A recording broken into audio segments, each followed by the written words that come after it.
7-year-old boy calls 911 because he heard his teenage sister screaming from his stepfather's room. When the police arrive and enter the room, everyone is shocked.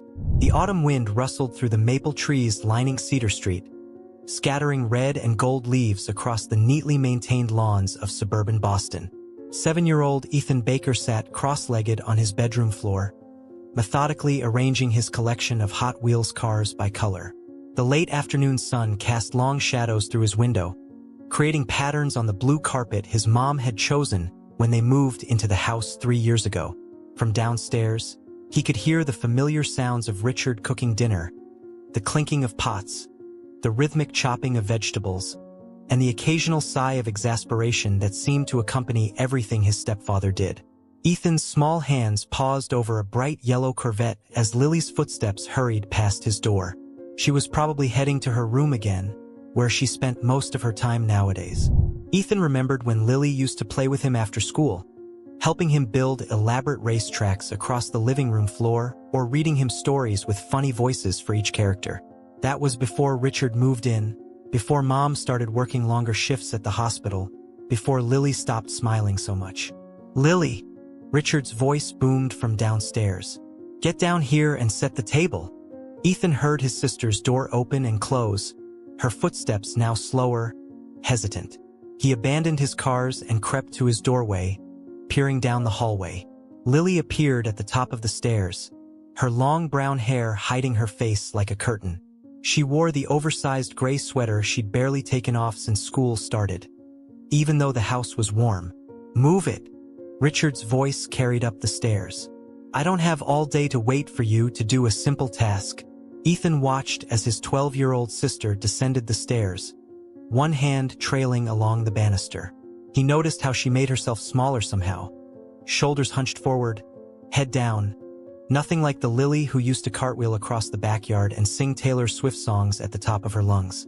Following quietly, Ethan sat on the middle step where he could see into the kitchen. Richard stood at the stove, his broad back turned to Lily as she began taking plates from the cabinet. At 39, Richard Cooper cut an imposing figure, tall and solid, with dark hair starting to gray at the temples. To Ethan's second-grade classmates, he was Mr. Cooper, the respected middle school teacher who sometimes helped coach Little League. But at home, he was different. "Can't you do anything right?" Richard's sharp words cut through the kitchen as Lily fumbled with the silverware, a fork clattering to the floor. "Clumsy little brat. Pick it up." Ethan watched his sister quickly bend to retrieve the fork, her hands trembling slightly as she placed it in the sink and took a clean one from the drawer. Richard turned from the stove, closing the distance between them in 2 long strides. Lily flinched, nearly dropping the handful of utensils she held. "Look at me when I'm talking to you," Richard demanded, his voice low and controlled. Lily raised her head slowly, and Ethan could see her face now pale and tight, like she was holding her breath. "What's wrong with you lately? Your mother told me about your math test. A D? Are you trying to embarrass me at school?" "And no," Lily whispered. "I'm sorry. I'll do better. Sorry doesn't cut it. You're lucky your mother works so hard to support you kids. The least you could do is show some gratitude by not acting like an idiot." Ethan's small fingers gripped the banister tighter. He wanted to say something, to tell Richard to stop being mean to Lily, but his voice seemed stuck in his throat. He remembered last week when he tried to defend her during dinner, and Richard had sent him to his room without eating, telling him that little boys should mind their own business. The sound of a car pulling into the driveway broke the tension. Lily quickly resumed setting the table while Richard returned to the stove, his demeanor shifting instantly. By the time Grace Baker entered through the side door, grocery bags in her arms, the kitchen looked like a normal family scene. "Something smells good," Grace said, setting down the bags. She looked tired after her shift at the hospital, her nurse's scrubs wrinkled, her blonde hair pulled back in a messy ponytail. "Hi, sweetie," she added, kissing Lily's cheek as she passed. "Just trying something new with the chicken," Richard replied, his voice warm and pleasant now. "Lily, why don't you help your mother with the groceries instead of standing around?" Ethan watched as his sister hurried to comply, her movements quick and nervous. His mom didn't seem to notice, already chatting with Richard about her day at work. Ethan remained on the stairs, invisible to the scene below, his young mind struggling to understand why no one else seemed to see what he saw. Later that night, after dinner had been cleared and homework checked, Ethan lay in bed listening to the house settle into its nighttime quiet. Through the wall, he could hear muffled sounds from Lily's room, not crying exactly, but the kind of shaky breathing that came before tears. He wanted to go to her like she used to come to him when he had nightmares, but something told him to stay put. Instead, he clutched his stuffed dinosaur closer and whispered a prayer like his grandmother had taught him. "Please keep Lily safe," he murmured into Rex's worn green fur. "Please make Richard be nice. Please help Mom see." The wind outside his window had picked up, sending more leaves skittering across the dark street. In the distance, a siren wailed briefly before fading away. Ethan didn't know it yet, but in just a few days, he would be the one making that kind of siren come to Cedar Street, and nothing in their carefully constructed family life would ever be the same. The morning sun filtered through the dusty blinds of Lily's bedroom, casting striped shadows across her unmade bed.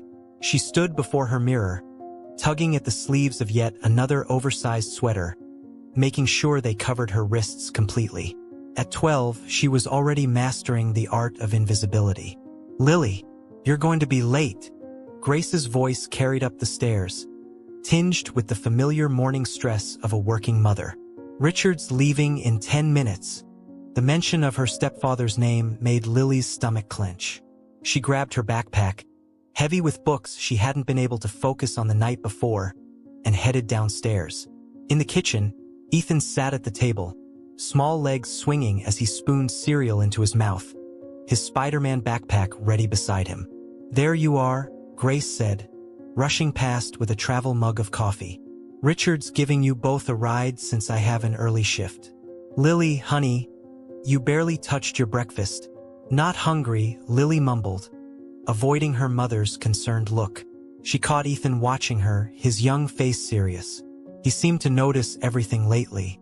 "You need to eat properly," Richard interjected from his position by the counter, his tone carrying that edge that only Lily and Ethan seemed to hear. "Especially since you quit soccer. Getting lazy isn't going to help your grades improve." Grace frowned, pausing in her morning rush. "You quit soccer? When did this happen?"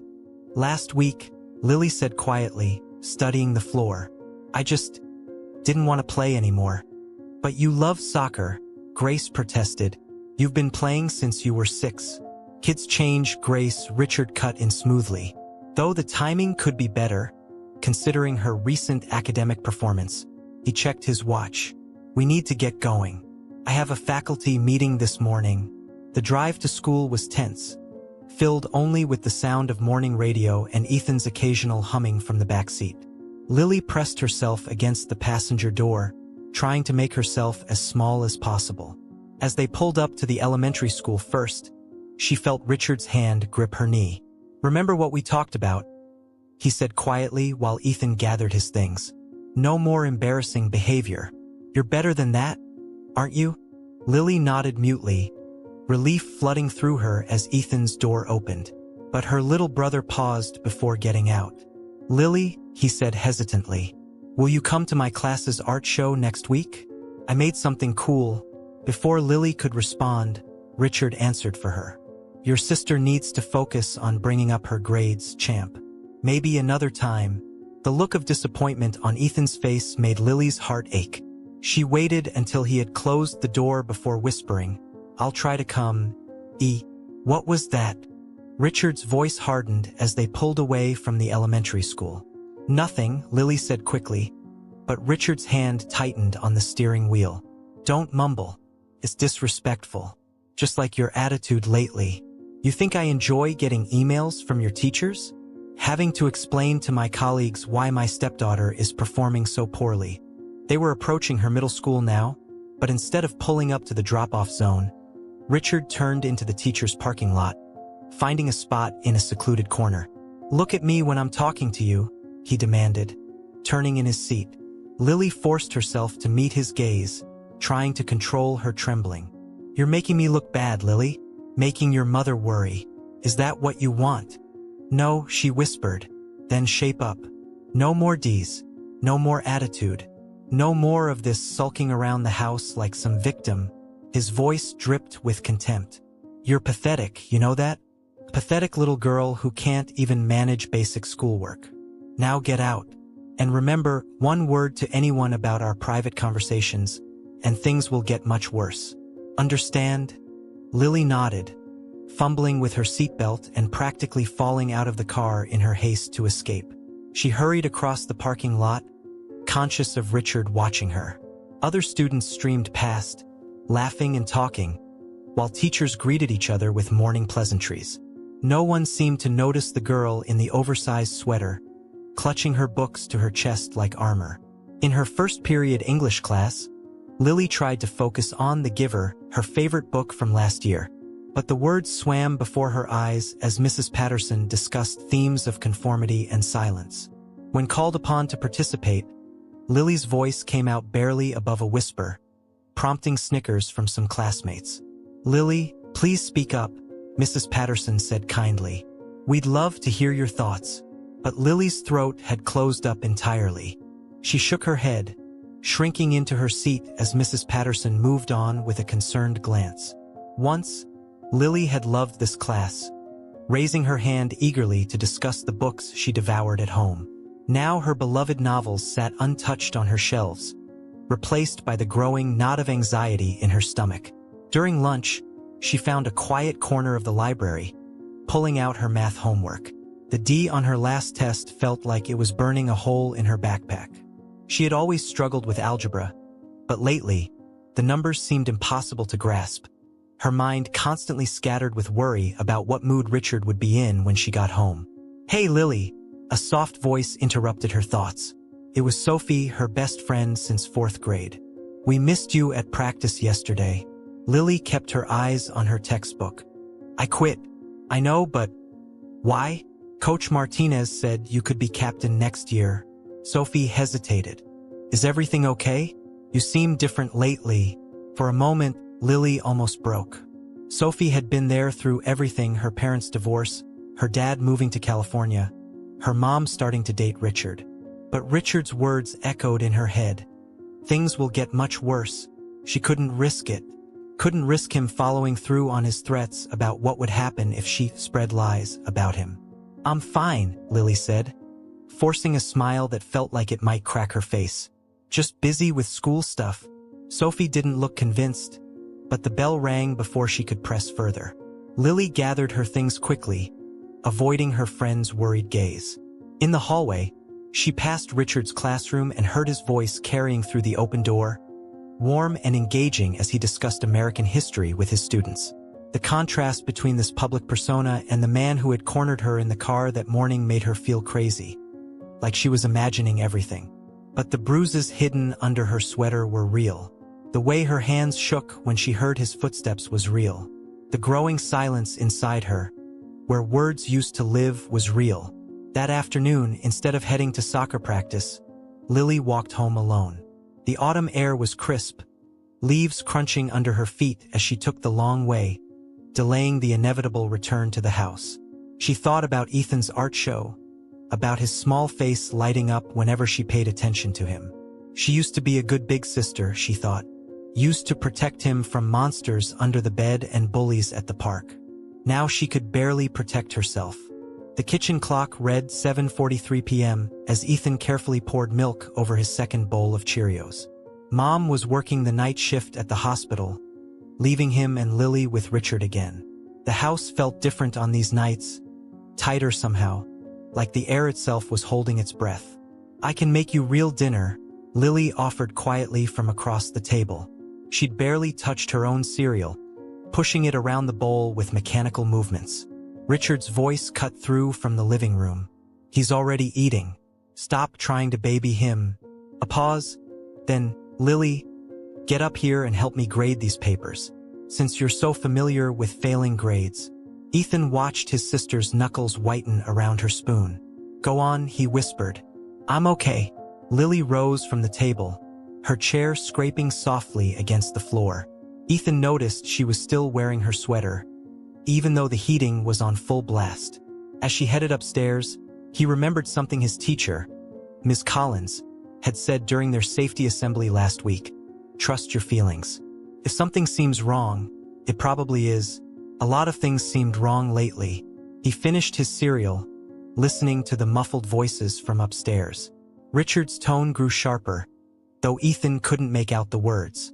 Then came a sound he recognized: Lily's attempt to hold back tears, the kind of hitched breathing she did when trying to be quiet about it. "Stupid girl." Richard's voice suddenly rang clear, followed by a thud. Ethan froze, his small body tensing. More thuds. Then a cry of pain that could only be Lily. His heart began racing as he remembered more of Miss Collins's words. If you think someone is in danger, call 911. The operators are there to help, day or night. His socked feet made no sound as he crept to the kitchen drawer where Mom kept the emergency numbers. The old cordless phone felt heavy in his trembling hands. He could hear Richard yelling now, words like worthless and embarrassment mixing with sounds that made Ethan's stomach hurt. Ducking into the pantry, Ethan pressed the numbers. 911. The phone rang once, twice. 911, what's your emergency? Ethan's voice came out smaller than he meant it to. I think my sister's getting hurt. Okay, sweetheart, you're very brave for calling. Can you tell me your name and address? Ethan Baker. We live at 247 Cedar Street. Another crash from upstairs made him jump. Please hurry. It's my stepdad, Richard. He's hurting Lily. I'm sending officers right now, Ethan. Can you stay on the phone with me? I hear police. The words burst from him as distant sirens grew closer. Red and blue lights began flashing through the windows. Ethan, find a safe place to wait. Don't try to intervene, okay? He huddled deeper into the pantry as heavy footsteps thundered down the stairs. Richard's voice boomed through the house. What the hell? The front door burst open with a crash that made Ethan cover his ears. Multiple voices filled the house, authoritative and urgent. Police! Everyone freeze! What's going on? Richard's voice had changed, becoming the smooth, reasonable tone he used at school. There must be some mistake. Check upstairs. A female officer's voice cut through the chaos. More footsteps on the stairs, then a gasp. We need medical up here. Ethan crept out of the pantry, the phone still clutched to his chest. A tall officer spotted him, approaching slowly with hands raised. Hey there, buddy. I'm Officer Mike. Did you make the call? Ethan nodded, his eyes fixed on the stairs. Is Lily okay? Before the officer could answer, paramedics rushed through the front door with a stretcher. Richard was being handcuffed in the living room, his face red with rage as he caught sight of Ethan. You little. An officer clamped a hand over Richard's mouth, steering him roughly toward the door. Don't look at him, Officer Mike said, positioning himself between Ethan and Richard. You did exactly the right thing, son. The paramedics descended the stairs with Lily on the stretcher. Ethan caught a glimpse of his sister's face, tear-streaked and bruised, but her eyes found his. Something passed between them, a look of relief mixed with fear and something else. Pride. Maybe. Mom, Lily whispered as they wheeled her past. Someone needs to call Mom. We're contacting her now, a female officer assured her, following the stretcher. Your mother's already on her way.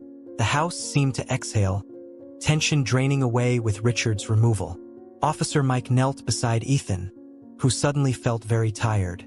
Would you like to tell me what happened tonight? Ethan looked at the phone in his hands, then at the empty staircase where he'd watched his sister shrink away day after day. His voice grew stronger as he spoke. It started a long time ago, he began. Richard. He was always mean to Lily. But tonight, as police photographers climbed the stairs and evidence technicians began their work, Ethan told his story. He told them about the changes in his sister, the fearful silences, the hidden bruises he'd glimpsed. He told them about Richard's two voices, the public one that fooled everyone, and the private one that hurt Lily with words and worse. Through the window, he could see the ambulance's lights still flashing, illuminating the gathering neighbors in pulses of red and blue. Somewhere in that crowd, he knew was his mother, about to discover how thoroughly their family life had been shattered. But as he finished his account, Ethan felt something unfamiliar. Strength. He had done what adults were supposed to do. He had protected someone who needed help. The paralyzing fear that had gripped him for so long began to loosen its hold. Outside, autumn leaves skittered across the front walk where Richard had been led away in handcuffs. The night air gusted through the open front door, carrying away the heaviness that had settled over their home. Change had come to Cedar Street, sudden and violent, but necessary. Like the storms that sometimes swept through their neighborhood, this night would leave destruction in its wake. But it would also clear the air, making room for something new to grow. Detective Diana Chun had seen hundreds of interview rooms in her 15 years with Boston PD, but something about this one felt different. Maybe it was the small figure hunched in the oversized chair, feet barely touching the ground, clutching a dinosaur plushie that a patrol officer had retrieved from his room. Ethan Baker's eyes were tired but alert, taking in every detail of the child-friendly space. "That's a cool dinosaur," Detective Chin said, sliding a hot chocolate across the table. "Does he have a name?" "Rex," Ethan replied quietly. "Lily gave him to me for my birthday last year." At the mention of his sister's name, his small fingers tightened around the stuffed animal. Through the observation window, Grace Baker paced the hallway, her nurse's scrub still on from her interrupted shift, talking urgently with Dr. Rachel Morris, the department's child psychologist. "Ethan," Detective Chun began gently, "can you tell me about tonight? About why you called 911? The boy's face scrunched in concentration. "Miss Collins, she's my teacher. She told us about emergency calls last week. She said if we think someone's in danger, we should call right away." He looked up at the detective. "I waited too long, didn't I? I should have called before." The simple admission hit Chun like a physical blow. "You did exactly the right thing, Ethan. None of this is your fault. Richard hurt Lily," he continued, his voice strengthening. "Not just tonight. Lots of times. He says mean things to her. Makes her feel bad. She stopped playing soccer and hanging out with Sophie. She wears big sweaters all the time now, even when it's hot." His lower lip trembled. "I heard him hitting her tonight. She was crying, but trying to be quiet about it." "She always tries to be quiet." Chun nodded, making notes while keeping her voice steady. "What kinds of mean things did Richard say?" "He calls her stupid and worthless. Says she's embarrassing him at school. When mom's not home, he gets really angry about little things, like if Lily doesn't set the table fast enough or if she gets bad grades." Ethan's face darkened. "But at school he acts different. Everyone thinks he's nice. Nobody knows." A soft knock interrupted them. Dr. Morris entered, her gentle presence filling the room. "Ethan, your mom would like to see you. Would that be okay?" The boy nodded, sliding off the chair but keeping a firm grip on Rex. At the door, he turned back to Detective Chin. "Is Lily going to be okay?" "The doctors are taking good care of her," Chin assured him. "She's very proud of you, you know." After Ethan left, Chun reviewed her notes, adding them to the growing file on Richard Cooper. The preliminary medical report from the hospital documented Lily's injuries: bruising in various stages of healing, a sprained wrist, and evidence of ongoing physical abuse. But it was the psychological trauma that worried them most, the systematic breaking down of a 12-year-old girl's spirit through isolation, verbal abuse, and intimidation. In the conference room down the hall, Grace Baker's world was shattering for the second time that night. Dr. Morris sat with her, explaining the signs they'd missed, the pattern of abuse that had developed right under their noses. "I worked so many shifts," Grace kept saying, her voice hollow. I thought I was providing for them. I thought he was helping, taking care of them while I worked. How did I not see?" "Abusers are often skilled at manipulation," Dr. Morris explained gently.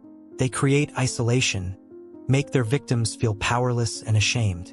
Richard used his position as a teacher to add credibility to his actions, to make Lily's struggles seem like normal academic problems rather than symptoms of abuse.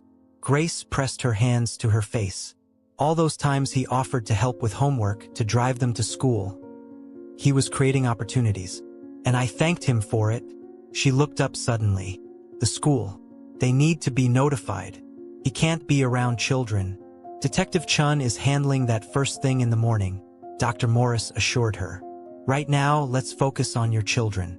Lily will be released from the hospital tomorrow, but she'll need extensive support. Both your children will. In the hospital across town, Lily Baker lay in a pediatric bed, finally sleeping under mild sedation.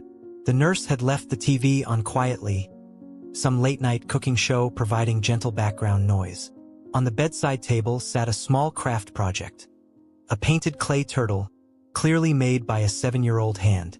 The nurse had delivered it earlier, along with a note in wobbly child's writing, to Lily. I made this at school for the art show. You didn't get to come see it, but it's yours. Love, Ethan. The turtle's shell was a bit lopsided, the paint slightly smudged, but it represented something profound. A brother's love, a child's courage, and the first step toward healing for a family that had been silently breaking apart. Back at the station, Detective Chun added one final note to her report. Primary witness. Ethan Baker, age 7. Demonstrated remarkable awareness and courage in recognizing and reporting ongoing abuse. Recommend follow-up with victim support services for both children. She paused, then added, Note: special attention should be paid to maintaining the strong sibling bond between Ethan and Lily Baker. As this relationship appears to be a crucial source of support for both children, the night shift was ending, but the case was just beginning. Tomorrow would bring school investigations, more interviews, and the long process of healing. But something fundamental had changed. The silence had been broken, and in its place, truth was finally finding its voice. The morning sunlight streamed through the windows of Detective Chen's office as she spread out the newly acquired personnel files from the 3 schools where Richard Cooper had previously taught. Each manila folder told a similar story: excellent performance reviews, glowing recommendations, and sudden, mid-year transfers. Look at this pattern, she said to her partner, Detective Marcus Torres. 2018, Lakewood Middle School. 2020, Pine Valley Academy. 2022, Riverside Middle. Now here, she tapped their current file. All transfers requested during the school year, all with minimal documentation. Torres leaned over the timeline she'd constructed, and each school had at least one informal complaint filed by a female student, all between ages 11 and 13. Nothing ever made it to formal investigation. Because he was already gone, Chun finished. Standard Predator playbook. Move before the whispers get too loud. Her computer chimed with a new email. Opening it, her expression hardened.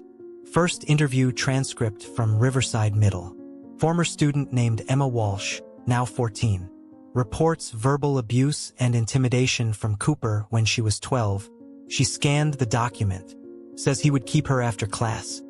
Tell her she was worthless, stupid. Sound familiar? Just like Lily Baker, Torres nodded. Did he get physical with the others? No, but the pattern of emotional abuse is identical. He was escalating with each school, getting bolder. Lily was just the first one he had constant access to.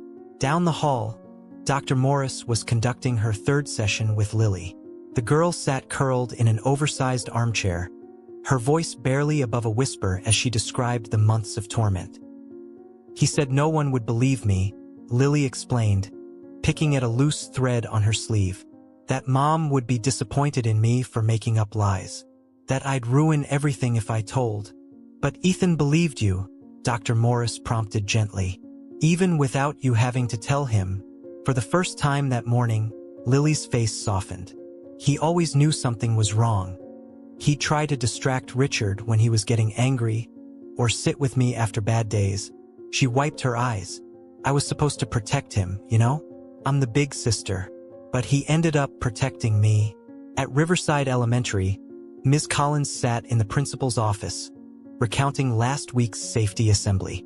I had no idea Ethan would need that information so soon, she said, her voice shaking. When the police called this morning, God, if we hadn't done that presentation. Principal Martinez leaned forward. You may have saved that girl's life, Sarah. And now we need to make sure this never happens again. I want every teacher trained on recognizing signs of abuse.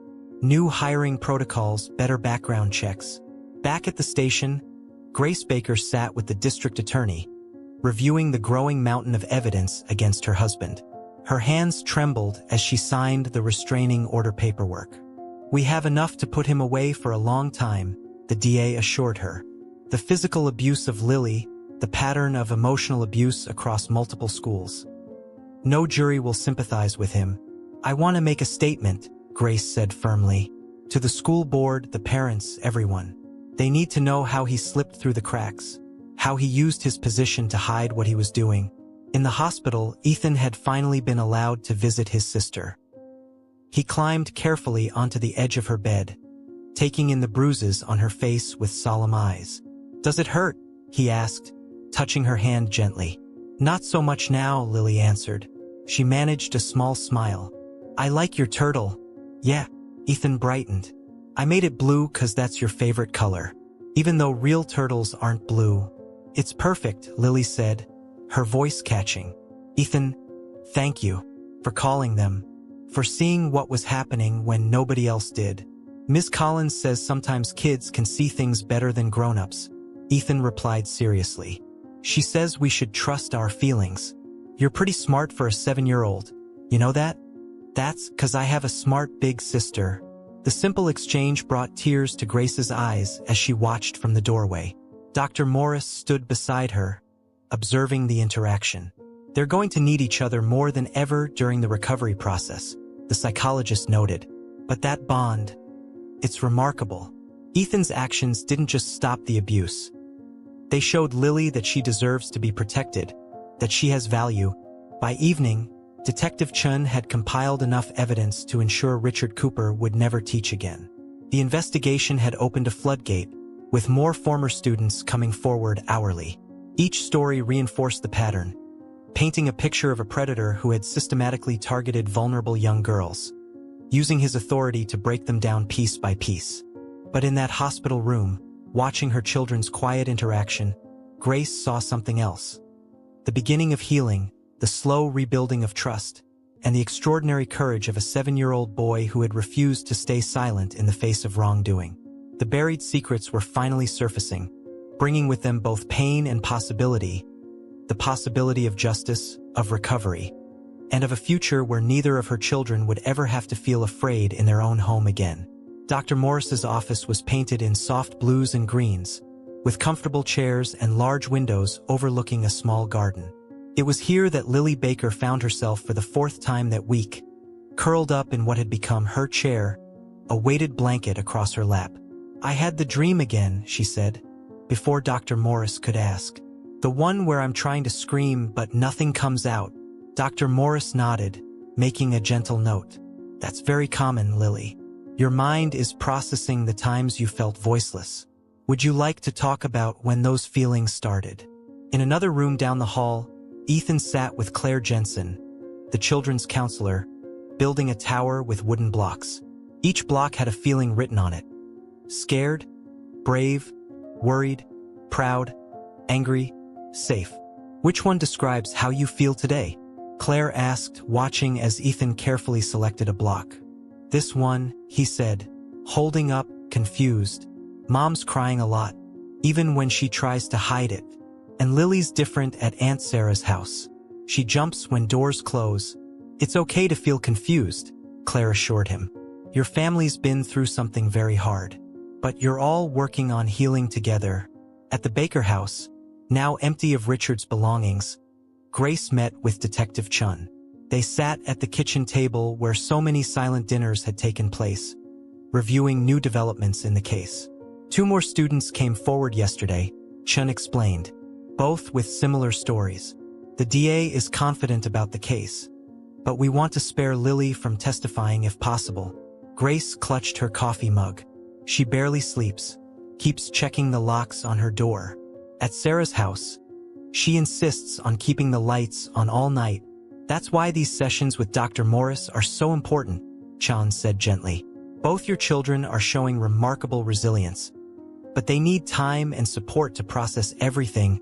Later that afternoon, Lily sat cross-legged on her bed in Aunt Sarah's guest room, attempting to complete her math homework. A soft knock made her tense before Ethan's voice came through the door. "Can I come in? I brought cookies." Lily smiled faintly. "Yeah, come on." Ethan entered, carefully balancing a plate of chocolate chip cookies and 2 glasses of milk. "Aunt Sarah helped me make them. Well, mostly she made them, but I stirred." He settled beside her on the bed, peering at her textbook. "Is it hard?" "Not as hard as before," Lily admitted. "My head feels clearer now that—" She trailed off, then forced herself to continue. "Now that he's gone." Ethan nodded seriously, dunking a cookie in his milk. "Claire says it's good to say things out loud. Even the scary things. She says it makes them less powerful." "Your counselor sounds smart." "Yeah. We play games and talk about feelings. Today I built a tower of feelings." He glanced at her homework. "Want help? I'm good at numbers." Lily felt a laugh bubble up, small, but real. "You're in 2nd grade. So, I can still help. Like you used to help me with reading." The simple reminder of their life before, of homework sessions and shared snacks and sibling teasing, brought unexpected tears to Lily's eyes. Ethan noticed immediately, his face falling. "I'm sorry.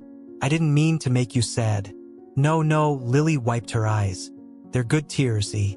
I missed this. Missed being your big sister." "You never stopped," Ethan said with 7-year-old certainty. "You were always my big sister. Even when you were sad." In the kitchen downstairs, Sarah watched her sister Grace prepare dinner, noting how she'd rearranged the kitchen, removing all traces of Richard's presence. "The support group helps," Grace was saying. "Hearing other parents, knowing I'm not alone in missing the signs.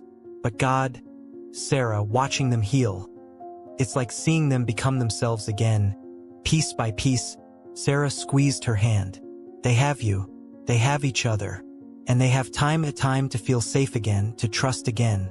That evening, as the autumn sun set earlier and earlier, the makeshift family gathered around Sarah's dining table. The conversation was quieter than in past years, more careful, but real. Ethan told jokes from his lunch table at school. Lily mentioned maybe, possibly, thinking about rejoining the soccer team in spring. Grace and Sarah discussed plans for redecorating the kids' rooms once they moved back home. Small steps, Dr. Morris would have said. Building blocks for a new kind of normal. Later, when Ethan had fallen asleep watching cartoons and Grace had gone to take a much-needed bath, Lily found herself in the kitchen with her aunt. Sarah was loading the dishwasher, humming softly to herself. "Aunt Sarah? Do you think—" Lily hesitated, then pressed on. "Do you think we'll be okay? All of us?" Sarah turned, really looking at her niece, at the shadows under her eyes, but also the growing strength in her posture, the way she no longer made herself small. "I think," Sarah said carefully, "that okay looks different for everyone. But yes, sweetheart, you'll be okay. You already are okay. You're standing here asking the question. That's bravery." Upstairs, Ethan stirred in his sleep, clutching Rex the dinosaur. In her bath, Grace finally allowed herself to cry. Not from guilt this time, but from relief and determination. And in the kitchen, Lily Baker stood straighter, letting her aunt's words sink in. They were all learning to be brave in different ways. Learning to trust the silence again, because now it was their choice, not a prison, but a peace they were building together, one day at a time. Detective Chun sat at her desk, reviewing the latest victim impact statement. Emma Walsh's testimony had opened the floodgates. 23 girls had come forward in the past 2 weeks, each with their own story of Richard Cooper's abuse of power and trust. Detective Officer Mike Roberts appeared in her doorway. "There's someone here you need to talk to." Former administrator from Lakewood Middle School, Margaret Winters looked every bit the retired vice principal, silver hair, sensible shoes, and eyes heavy with regret. She placed a thick folder on Chen's desk. "I kept copies," she said quietly. "Against policy, but I knew something wasn't right about those transfers. The way he'd focus on certain girls, always the vulnerable ones. Single parents, recent divorces, struggling grades." Chun opened the folder, finding detailed notes, dates, and observations spanning 3 years. "Why didn't you report this earlier?" "I tried." Winter's voice cracked, but he was so careful. Never left evidence. Always had explanations. The parents trusted him. He'd offer extra help. Mentoring. By the time I gathered enough to build a case, he'd transfer. Start fresh somewhere else. She looked up, eyes fierce. But I kept tracking him. That's all there. Every complaint. Every suspicious interaction. I knew someday someone would need this.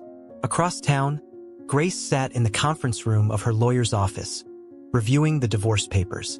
The words blurred before her eyes. Irreconcilable differences, sole custody, restraining order. The school district wants to settle, her lawyer explained. They're facing serious liability for failing to investigate the previous incidents.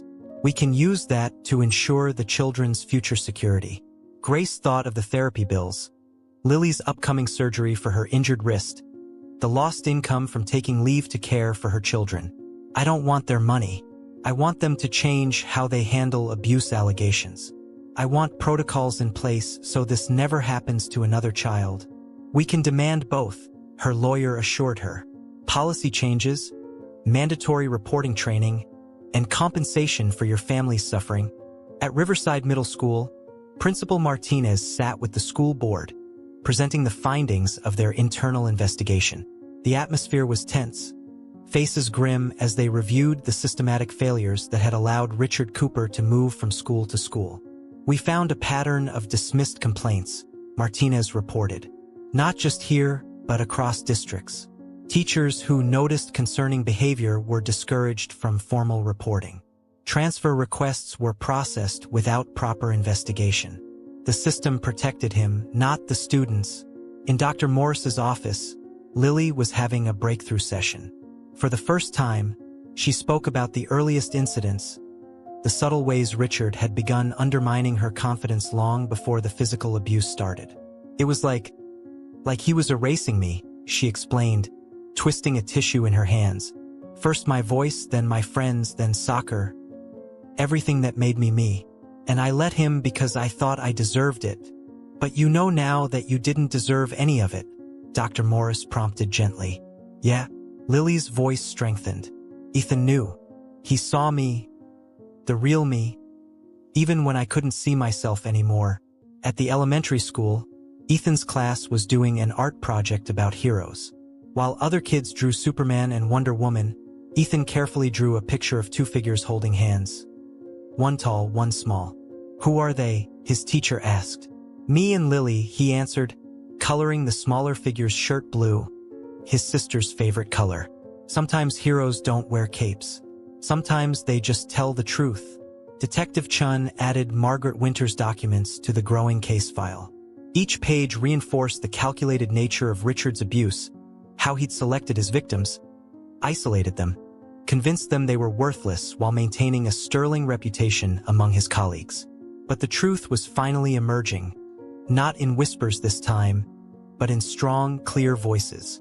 Emma Walsh's voice, steady as she described the degrading comments that had driven her to attempt suicide.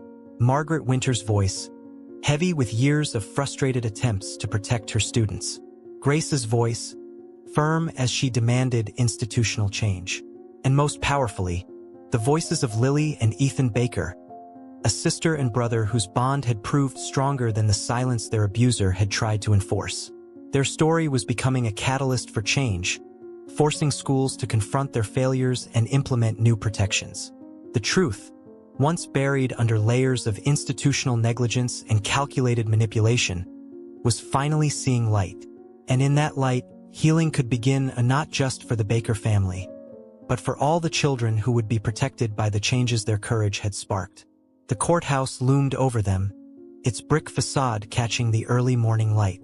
Lily stood at the bottom of the steps, her hand firmly clasped in her mother's, while Ethan held tight to her other hand. They formed a small chain of strength as District Attorney Sarah Martinez approached. "You ready?" Martinez asked gently, her briefcase containing months of gathered evidence, photographs, medical reports, testimony transcripts, and Margaret Winter's meticulous documentation. Do I have to look at him? Lily's voice was quiet but steady. No, sweetheart. You just look at me or your mom. And remember, Ethan's testimony yesterday was so strong that we might not even need you to speak. Inside the courtroom, Detective Chun sat with a row of former students, Emma Walsh, Sophie Carter, Katie Rodriguez, and others, each girl representing a different chapter in Richard Cooper's history of abuse. They had all come to support Lily, to stand witness to the truth they'd been too afraid to speak before.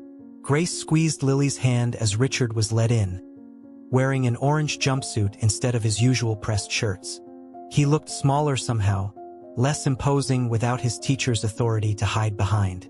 When he tried to look their way, Officer Mike Roberts deliberately stepped into his line of sight. The prosecutor's opening statement laid bare the years of systematic abuse. Richard Cooper used his position as an educator to identify, isolate, and abuse vulnerable young girls. He moved from school to school, leaving a trail of shattered confidence and silenced voices. But today, those voices will be heard. Margaret Winters testified first, her silver hair catching the fluorescent lights as she detailed her years of frustrated attempts to expose Richard's behavior. She read from her notes, dating back to his time at Lakewood Middle School. Student A, age 12, crying in bathroom after conference with Mr. Cooper. Reports being called worthless, stupid, embarrassment to her family. Emma Walsh followed, describing how Richard's emotional abuse had driven her to the brink of suicide. He would keep me after class, tell me I was pathetic, that no one would ever believe me. I started believing him. Then came Ethan's testimony from the previous day, played back on video to spare him having to repeat it. The courtroom fell silent as they watched the 7-year-old explain, with remarkable clarity, how he had recognized the signs of abuse. Lily stopped being Lily. His recorded voice said simply. She got quiet and scared. Richard acted nice when Mom was home but mean when she wasn't. Ms. Collins taught us about calling 911 if someone's in danger. So when I heard Lily crying and Richard hurting her, I called. During a break, Lily sat in a private room with Dr. Morris, practicing breathing exercises. Everyone's so brave, she whispered. Emma, Mrs. Winters, Ethan. They're all speaking up. You gave them strength, Dr. Morris replied. Your story showed them they weren't alone, that they deserved to be heard. The prosecution presented the physical evidence next. Photographs of Lily's injuries, medical reports, the hidden journals found in her room documenting months of abuse. Detective Chun testified about the pattern across multiple schools, how Richard had used his transfers to escape accountability. Richard's defense attempted to paint him as a strict but caring teacher, trying to help struggling students. But faced with the overwhelming evidence and testimony, their arguments fell flat. The systematic nature of his abuse, documented across years and multiple institutions, was undeniable. When the verdict came, it was decisive, guilty on all counts. The judge's sentence reflected the severity of his crimes and the breach of trust. 25 years, no possibility of parole for 15. Additionally, he would never be allowed to work with children again, and his teaching license was permanently revoked. As Richard was led away, he finally turned to face his victims. But instead of the frightened girls he had tormented, he saw a row of young women standing tall, supporting each other. At the end of the row stood Lily Baker, no longer hunching to make herself smaller, her brother's small hand still firmly in hers. Outside the courthouse, reporters gathered to hear Grace Baker's statement about the institutional changes being implemented in the school system.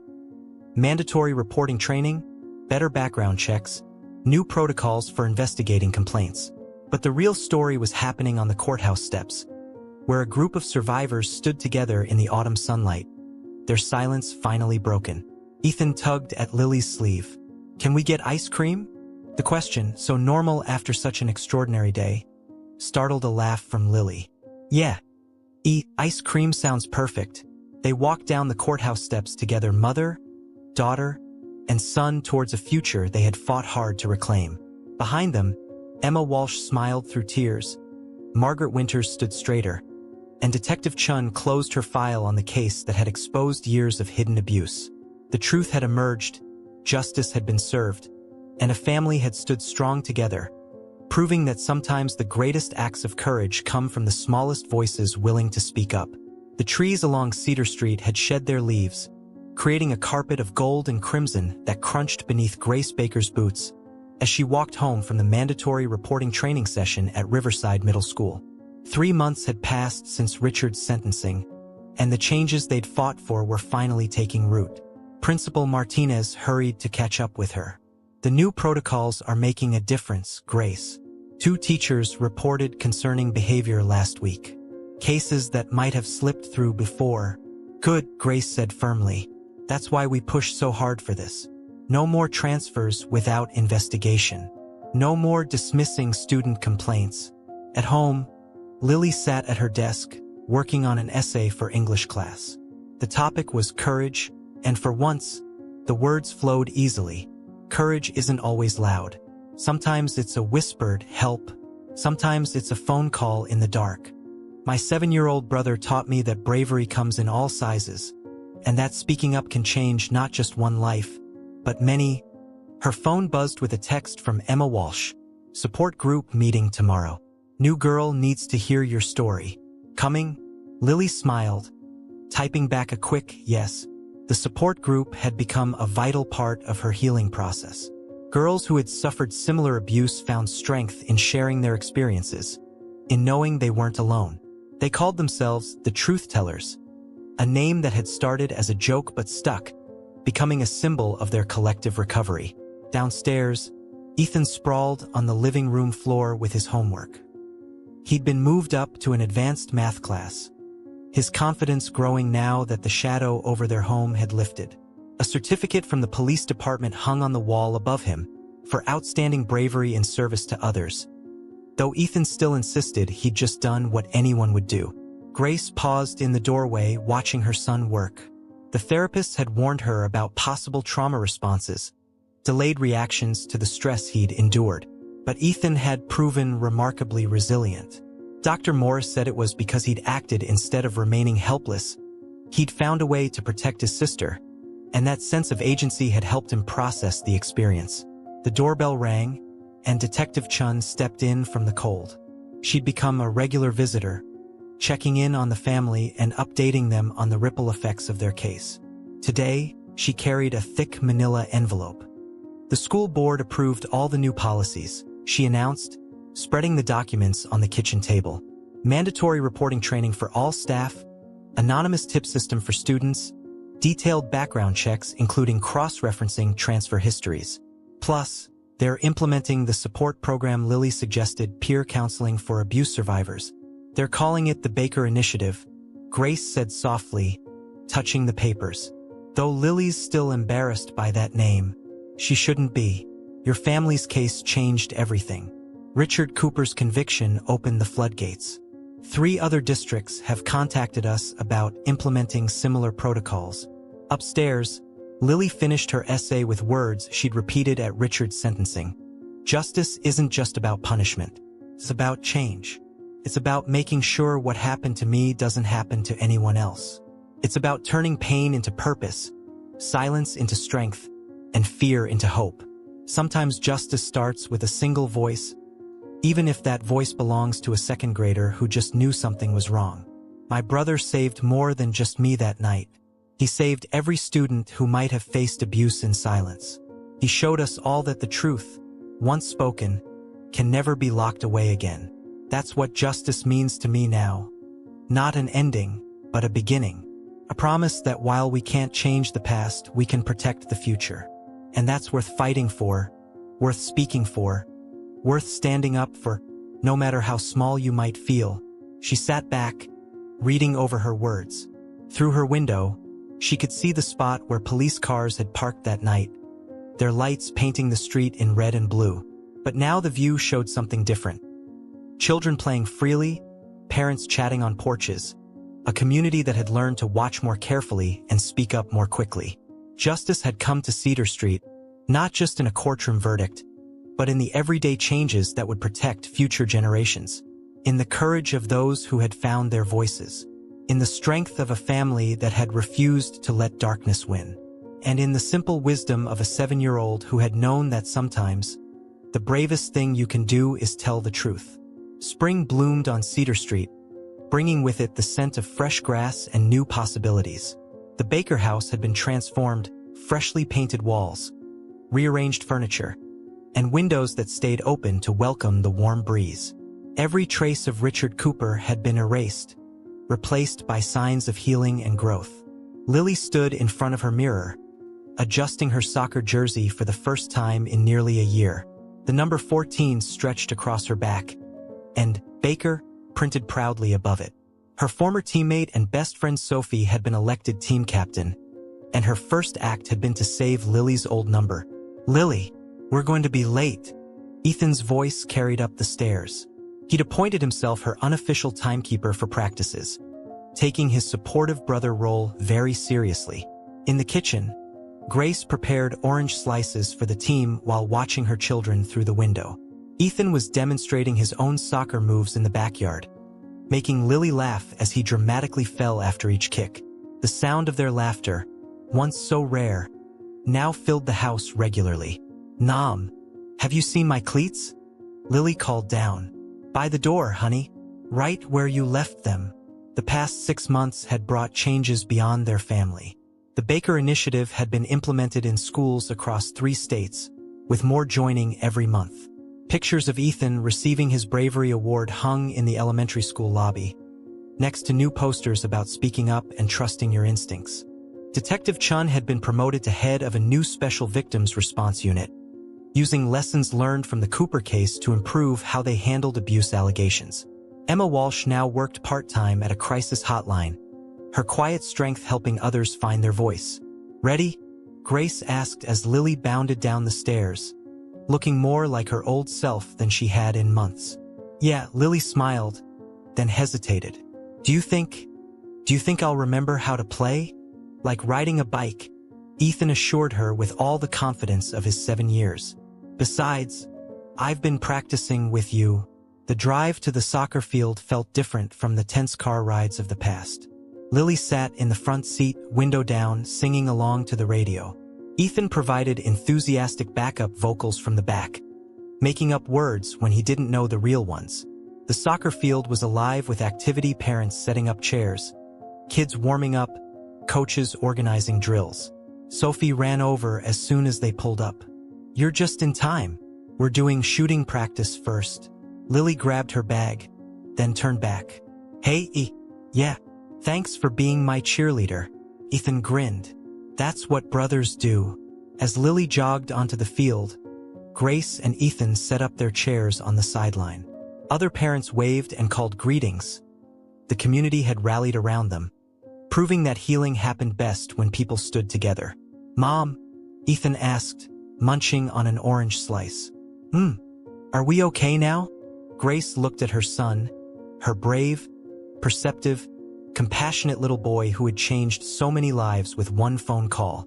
Then she looked at Lily, laughing with her teammates as they practiced passes, her movements growing more confident with each kick. "Yeah, sweetie," she said softly. "We're okay. Different, maybe, but okay." "Different is good," Ethan decided. "Like how Lily's different now. She's stronger. We all are." The coach's whistle blew, and the game began. Lily took her position on the field, no longer hunching to make herself smaller, no longer afraid to take up space. When she scored her first goal, her celebration was pure joy, arms raised to the sky, face bright with triumph.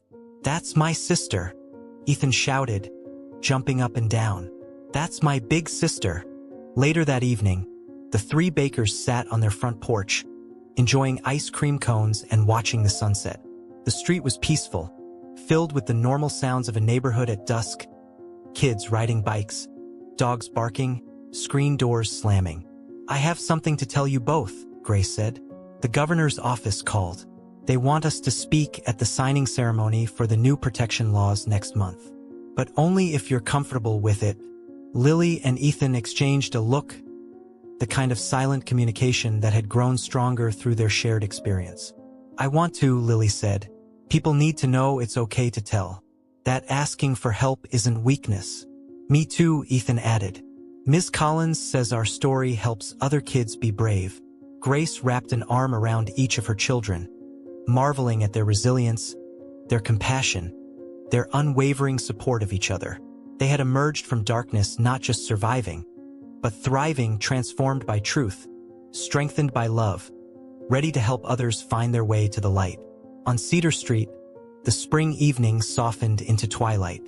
In houses up and down the block, lights began to glow in windows, each one representing a family, a story, a potential for both harm and healing. But in the Baker house, the lights shone especially bright, illuminating 3 people who had learned the most valuable lesson of all, that sometimes the end of one story is just the beginning of a better one. And in that beginning there was hope, there was strength, there was love, there was at last peace.